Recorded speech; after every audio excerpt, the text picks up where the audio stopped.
That's it. You just got to take that quick angle, and then from there, you're free to... This video is based on a comment from Dean Marshall, who said, I would love more content on position and your thoughts on winning the 50-50, lead foot dominance, and superior angles. This was from one of the videos we did with Max, who's a southpaw, and we talked about the importance of having outside foot, and then we talked about some angle stuff that got Dean Marshall interested, so we're gonna do a video for you, Dean. We'll start with why an angle is a good thing to take anyway. So I'm standing in front of this guy, and we have this concept called the striking radar. That is the volume of space in front of Ethan that he can hit me or that I can hit him. If I'm here, Ethan can hit me with jabs, crosses, hooks, roundhouses, all kinds of cool stuff. But if I stand so much as here, I'm not completely outside his radar, but I have changed the effectiveness of his shots considerably. He has karate, so he could just side kick me, bam, but probably not as fast as I could punch him in the face. I have given myself an advantage in that I don't have to worry so much about taking his shots, and I might have opened up different spots that I can hit him, different targets, just on the basis that like I've moved where I am. This is taking that particular angle. I can do the same thing going here.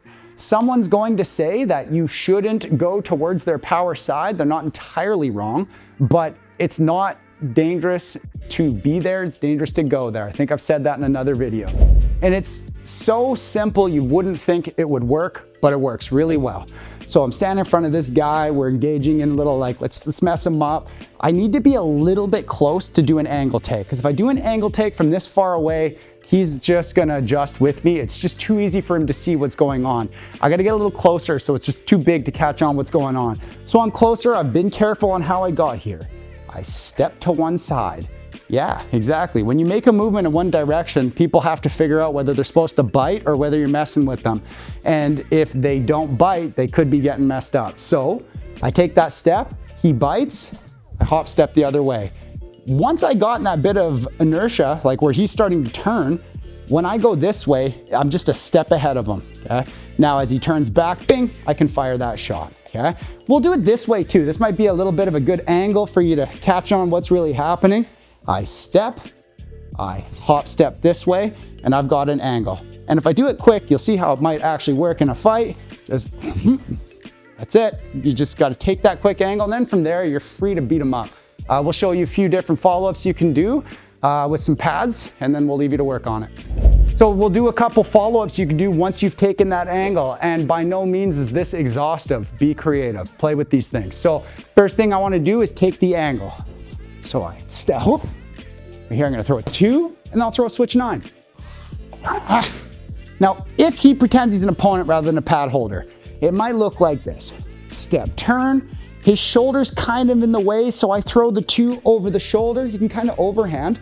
And then from there, maybe I've knocked him off balance. I punched him, boom, and I kick him, okay? One more time on that real quick.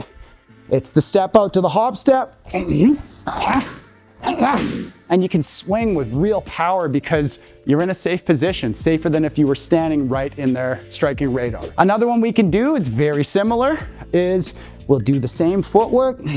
We'll even punch over the shoulder. But this time we're gonna blast them with a body shot. Oh, that'd probably be right to the solar plexus. What does that make people do? Makes them bend forward usually. And when a person's bent forward, when you kick at the calf, it takes them down a lot easier, okay? Show you what I mean real quickly, because this'll work better if you understand it. He's standing on top of his stance. When I pick up his foot just lifts up. But if he bends forward like this, right? If you catch that nice angle, and you get the person bent over a bit, you can kick that calf. You want an insurance policy? Put this arm across, the classic sweep. You don't want to kick the calf, you don't want to do a sweep, you can always just kick their hamstring. That hurts. So step, and you just 45 kick up to the hamstring, hit them harder than I meant to, and that hurts as well. Another thing you can do, we're kind of limited when we get over there, the way we're set up is to throw something off our right side. So I do that same thing, step, drag, but maybe his guard's really high, be an opponent for me, and he's kind of freaking out, his guard's really high. I'm not gonna get the 2 over the shoulder. Let's switch sides, this will make way more sense.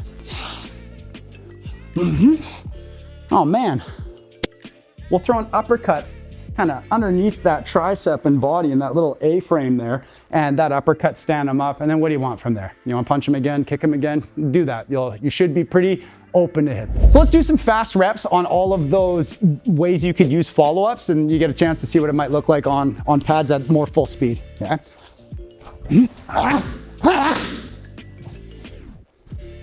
And let's do it one more time. The next one was, if you had kickers on, maybe you kick them a little harder, just a bit harder, it still hurts. Do that again, but I'll do the hamstring variation. Right up to that hamstring. We'll switch sides for this last one. This is where we threw the uppercut. We go. You see how he held the pads there? I don't actually have to have an uppercut, but here's a neat way to practice this in a way that makes it feel a little more real, okay? I go, and he holds this out.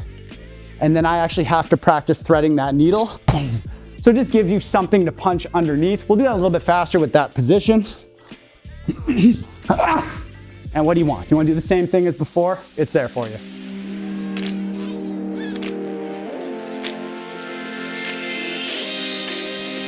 There's a light